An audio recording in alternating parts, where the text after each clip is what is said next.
oppassen te zitten? Nee. Wat dan? Nou, je laat al je reis. Zijn de wet opspoten? Ja.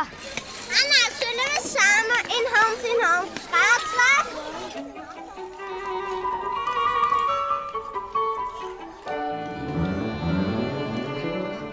Volgens mij zijn iemand s'nachts op het plein misschien wat ijzer opgespoten. En dan hoest dan net in de klas les te krijgen. En stel even mazzel.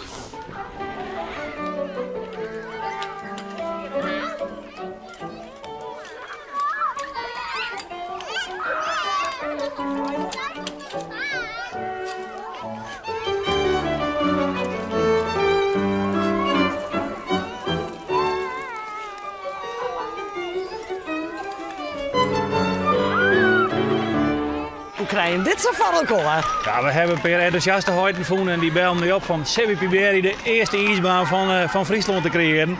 Ja, ik zou dat maar altijd worden. Dus nou ja, prachtig toch? Die man die hebben hier in de nacht zitten en die hebben de ijsbaan voor ons gecreëerd. Nou, en het is slagen.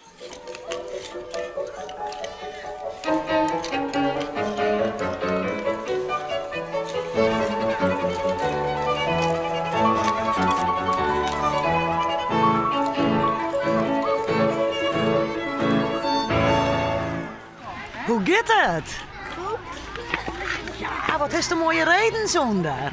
Ja, maar is niet zo makkelijk. Ja, dat ik genieten nou. Ja, die band die hebben ook zo'n willen, maar ja, de huiden de mem en paakjes en beppers ben er ook liever bij komen. Dus dit, ja, het lukt toch. Geweldig, hè?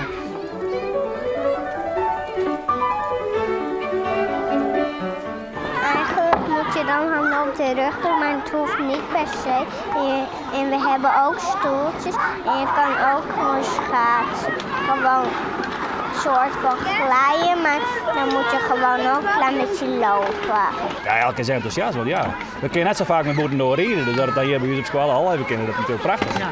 En doe je hem nou alle groepen eraan staan? Nou, dat muziekje wie wel. En ja, het is maar een lietsbaantje en ja, die heb ik net heel veel bewegingsrond. Het is vooral even spelerij. En dan doen we de liedjes eerst. En als we vanmiddag die mazzel en luiten, nou, dan morgen Rutten direct hebben. Maar straks moeten we wonnen binnen, want dan moeten we fruit eten.